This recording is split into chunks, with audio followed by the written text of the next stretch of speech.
Revolutionary greetings, comrades. In the Zimbabwe Communist Party WhatsApp study group, one comrade asked this question, and the comrade says, why has the Zimbabwe Communist Party not produced a document which clearly outlines how candidates should be selected, candidates to stand for elections? And we responded by saying, in 2019, when we launched the Red October campaign in Kweru, under the theme, Know Your Neighbor, Build Your Community, we clarified the role of citizens in the selection of candidates. We further debated this question at Congress in December 2019. And as a way forward, or what is to be done, we said one of the things that we need to do is to build a class-conscious citizen. What did we mean by a class-conscious citizen? A citizen who will be able to decide on their own local leadership without being influenced by money or other freebies. At the Kweru Congress of ATOS in 2020 January, we further explained this point in this following address. But one of the points that we also raised at the ATOS Congress is the whole relationship between the party and the trade unions, in as far as the question of elections is concerned. As I conclude, we said we must build a militant Zimbabwe Congress of Trade Unions. Please listen to the address. A communist party is not a mass movement. The trade union is a mass movement. So, the trade union and the communist party, they work hand in hand, or hand in glove. I'm not sure what is the teacher corrected me. They work together. A trade union mobilizes workers, as you have done, as you continue to do. And the Communist Party then plays its vanguard role. A trade union and a Communist Party, we call these axes of socialism, or socialistic axes. What does this mean? It means that the political party for the workers is the Communist Party. This is what it means.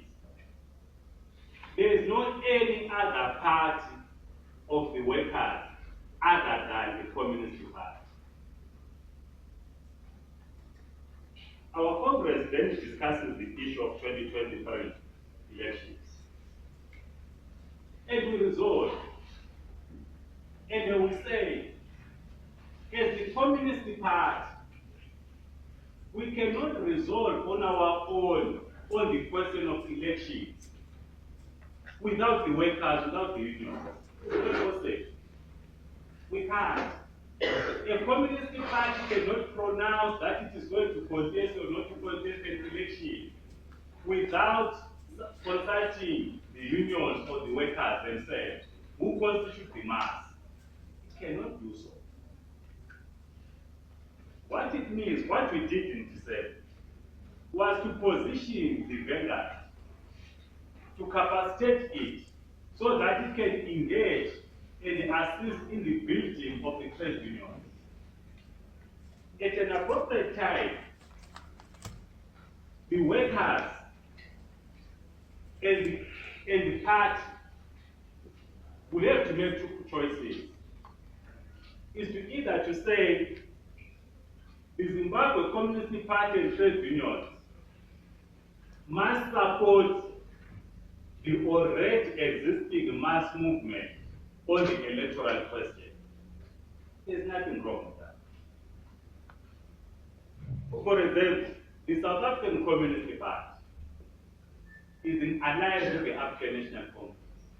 So the South African Communist Party and the COSATU, they will sit together and resolve that when we go to elections, we are going to vote for the African National Congress. They are not saying we are going to vote for the South African Communist Party. If the Zimbabwe Communist Party and the trade unions were to resolve to say we are voting for the movement for democratic change, as an example, it is a decision of the unions and of the party.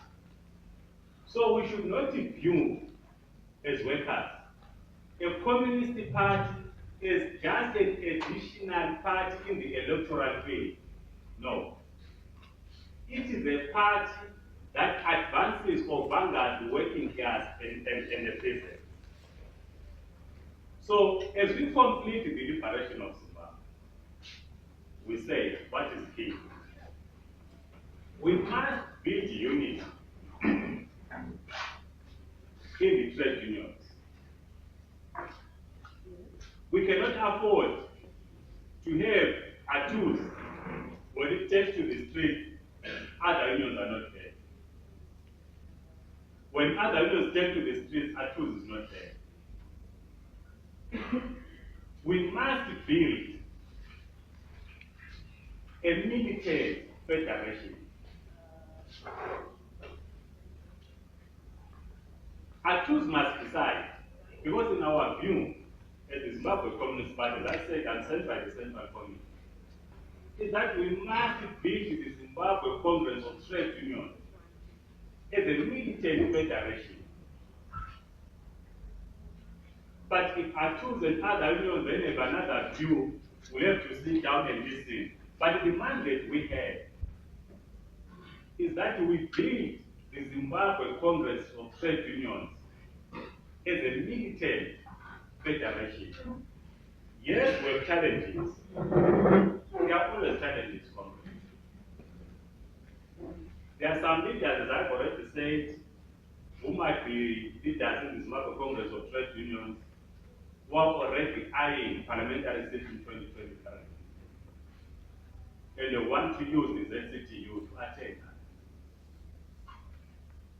But we must understand the rank and file of the Zimbabwe Congress of Trade Union membership and its affiliates. What is their attitude towards building a united federation? The last point, comrades, which we read at Congress, and the Central Committee asked me to raise, is the whole question of building a class-conscious citizen. As teachers, you live in communities. Some of you are in urban areas, some of you are in the rural areas. The challenge that we have today, we have people who will go out into communities to buy votes. They are not known in communities, they are only known on election, during the election month.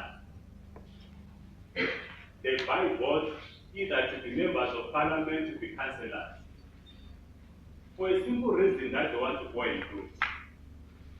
This is what the Communist Party says.